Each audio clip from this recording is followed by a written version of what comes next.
time doesn't matter. And so if, because you're older like me, you're concerned about how late in the game you're waking up, right? That there's no need to be concerned, because since there's no time, when you wake up, it'll be the exact same experience as somebody who's 20 years old waking up, or somebody who's 15 years old waking up, or somebody who's time, since time isn't real, you're entering into the same now that is the eternal now. There is no past and future. So in other words, when you wake up, you have no age. Yeah, when you wake up, you have no age. So the idea that it's late in the game is just a concept. It's not true. It's never true that it's too late for anything. As long as there is a consciousness, everything is possible. That's the bottom line. Now I know that, you know, in the human condition, in the condition in which you've been completely indoctrinated and conditioned, you know, to see things a certain way and to feel a certain way and to understand reality a certain way, the truth doesn't seem to make sense in that reality, you know, and that's one of the reasons why people say it's difficult, or it's complicated, or I don't understand, or I can't accept that, you know, because you're looking at it from a conditioned viewpoint, right? And so of course you can't accept, for example, that you don't exist.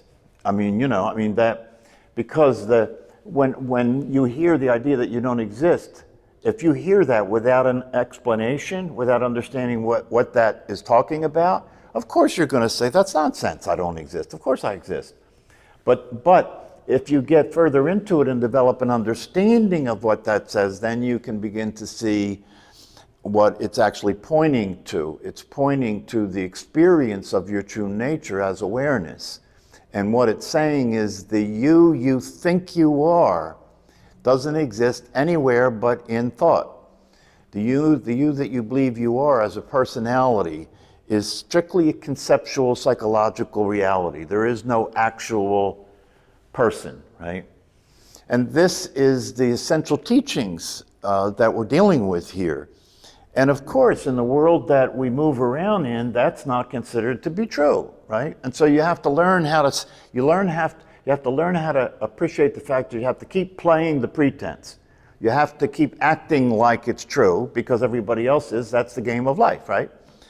But the key and the secret to the whole thing is that if you see what's true, if you look and see what's being pointed to, and if because you see it you realize, oh, that's actual, that's real, that's true, right?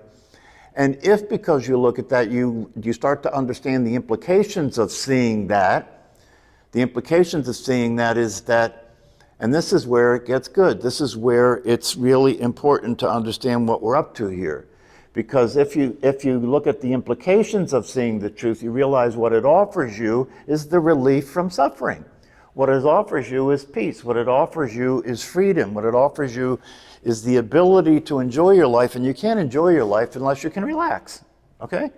You can't enjoy your life if you can't relax. You can't enjoy your life if you have to be concerned about what you did and what you're doing and what you will do. You can't relax. You've got too much on your shoulders to be able to relax. So the teachings, while on the one hand, it requires that you be willing not to try and get it with your mind, because if you try and get it with your mind, right, the mind wants to make it fit what it already knows, and it can't fit what it already knows because it's a completely opposite understanding than what the mind has things figured out to be.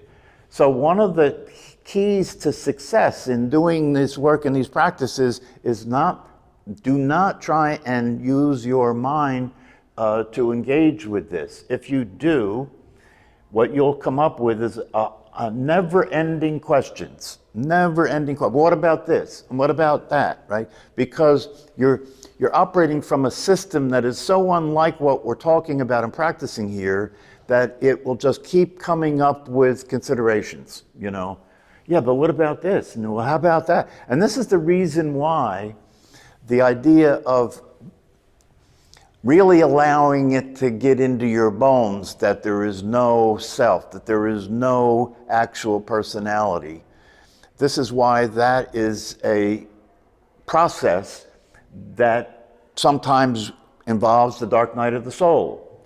That's why that is a process that sometimes involves going through confused states, going through fear states, going through different mental states and emotional states, that come up in the process of looking at what you're looking at and seeing it and recognizing how different it is from who you've been being or how your mind works, or how the world is.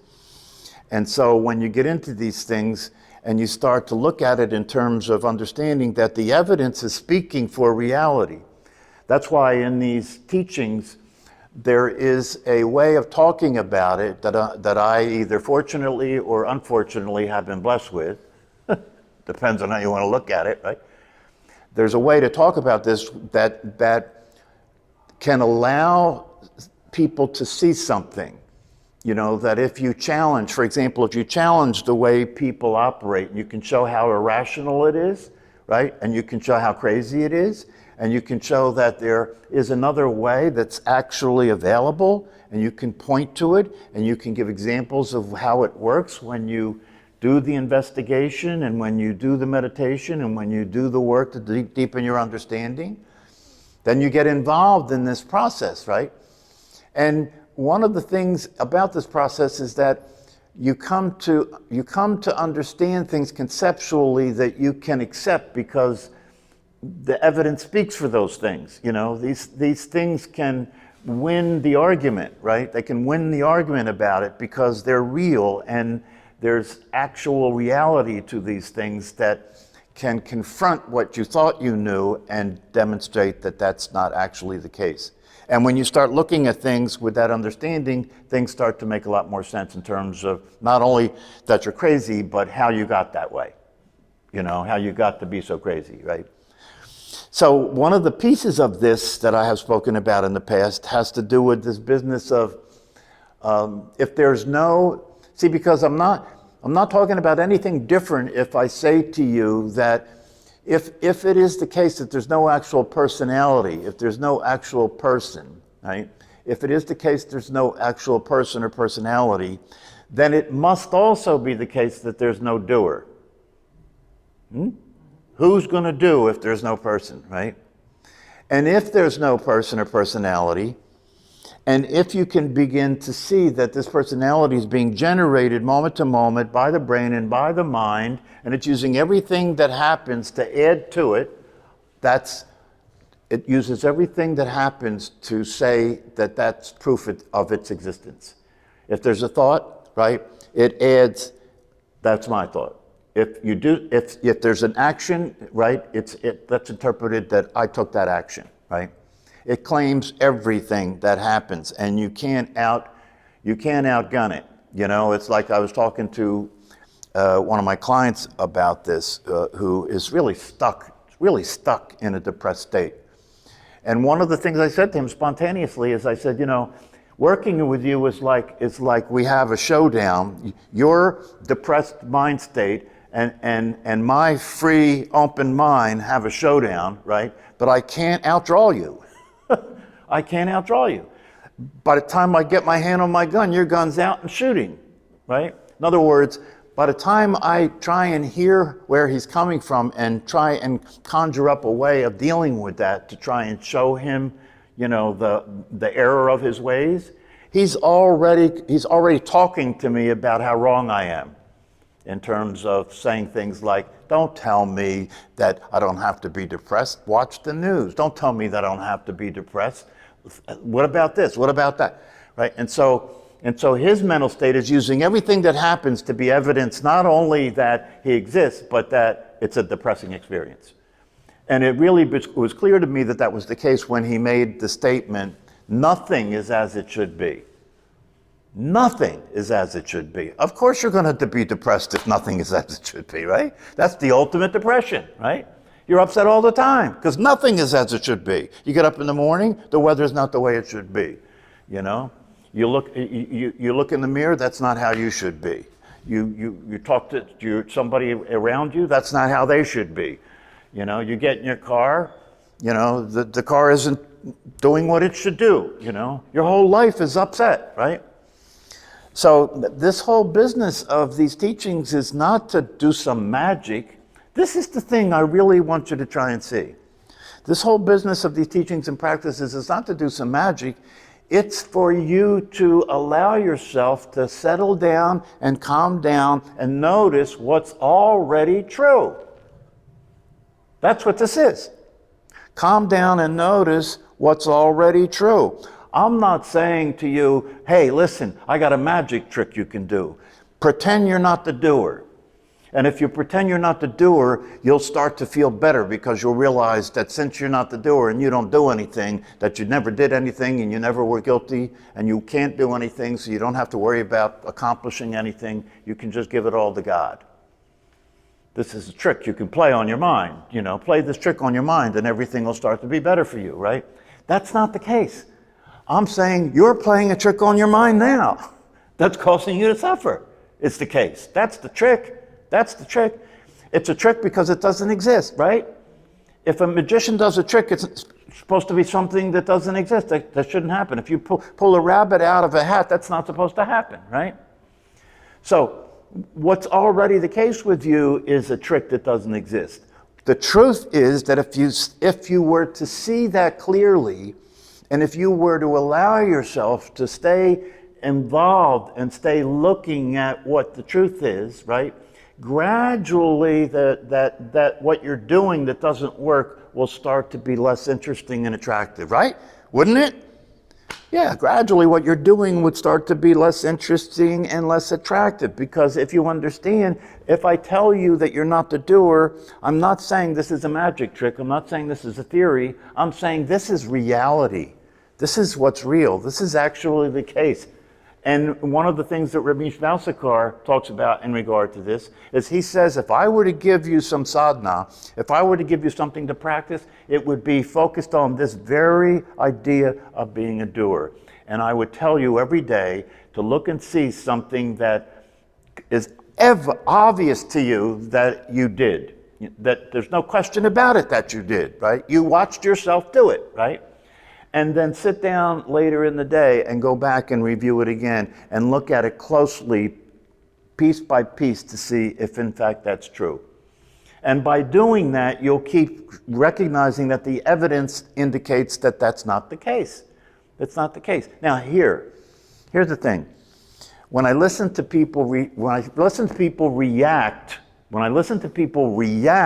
to the concept that you're not the doer, right?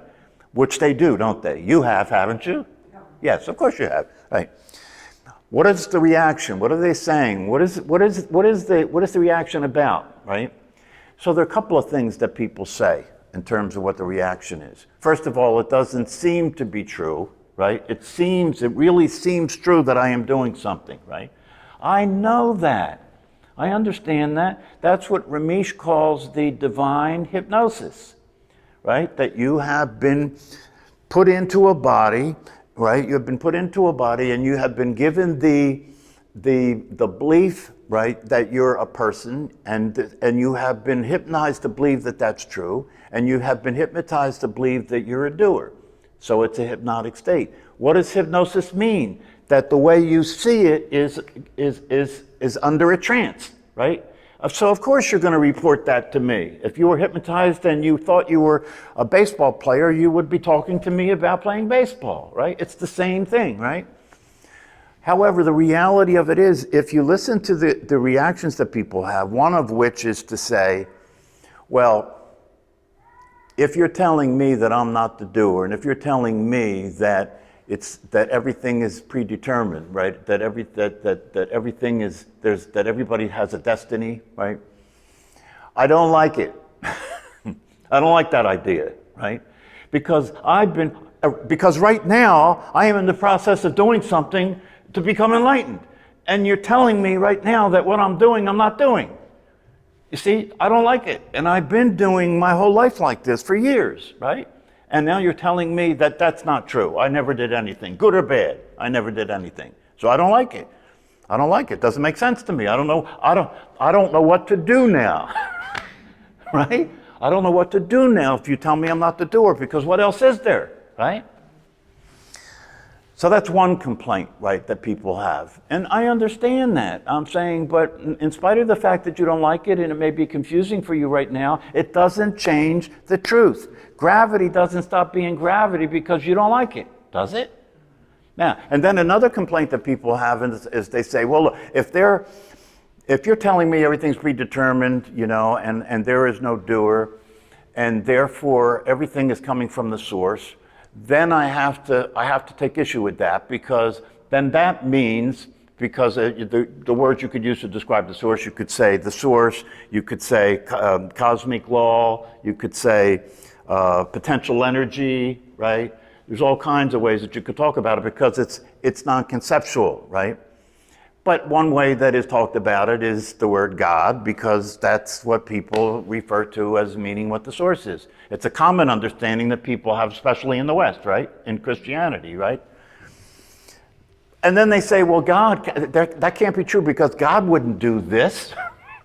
God wouldn't allow what's going on in this world to occur, to have children die and cancer and war and, catastrophes and all the crazy shit that's going on. God wouldn't do that. And that's another area where you have to be willing to stay in the conversation and examine what you're talking about here, because the reason you're saying what you're saying is because you're thinking that the source is a personification. You're thinking that the source is a person. And one of the things that is the case about the source, whether you talk about it in terms of the ultimate source of everything, or you talk about it as a recognition of what you are as awareness. Even in terms of the recognition of what you are as awareness, the awareness that you are, you can see if you look that the awareness that you are is not personal. Can you not? Does the awareness have a name? No, so the awareness that you are is not personal. It doesn't have a name, it doesn't have a form, it doesn't fit the criteria of a person, right? Therefore, to say that it can't be true, right, that the source is causing everything, because if the source is causing everything and the source is God, God wouldn't do this. Well, but God is not a person, right? It's an energetic field. It's a potential energetic field, and it does what it's doing. One way to think about it is this universal happening that has certain patterns, right, and does certain things the way it does it, right? That's more like the way it is, right? It's not the idea. See, the idea that we want to have it be personal is because we don't want to give up the idea we have about ourselves being personal, right? You don't want to give up the idea that you're personal. You don't want to give up the idea that you have a personality. That's only because you really don't yet understand what's available and what believing you're a personality is the source of the suffering and so forth that's unnecessary. But if you just take a trip with me and fantasize, right, that everything that is happening is predetermined, the source of everything is not you, you are not the doer, right? And so the thing about this that you have to understand is it includes everything. That's the key. That's the key to being able to accept what I'm saying. It includes everything. It includes what you're doing here right now. It includes your potential. It includes the fact that that you will become enlightened if that's in the cards, if that's your destiny, right? In other words, what I'm saying is the idea of accepting that you're not the doer does not change anything. You will still continue to be exactly the way you are. You'll still continue to operate the same way you do, by viewing everything from the perspective that you can do something and that you're doing things. You will still continue to do that. Why? Because that's predetermined too. Do you understand? That's predetermined too. So the thing that gets you hooked is you think you're going to lose something if you give up being the doer. No. You're not going to lose anything. Everything's going to be exactly the same as it is. Nothing is going to change. Nothing is going to change. Everything is going to be exactly the same as it is, except for one thing. You won't suffer. That's all. That's all. You'll continue to do whatever you do. You'll come here or you won't come here. You'll go on a diet or you won't go on a diet. Whatever it is will continue to happen the way it's happening. The only thing that will change is you won't have to suffer the burden of feeling that you're responsible for the whole thing. Do you understand? That's the source of your suffering, isn't it? Yeah, the source of your suffering is, you're worried about whether you're doing it right, aren't you? You're worried about what's going to happen if you don't do it right. And you're worried about what happened when you didn't do it right. This is psychological suffering. This is what when people come to my office, it's the only story in town.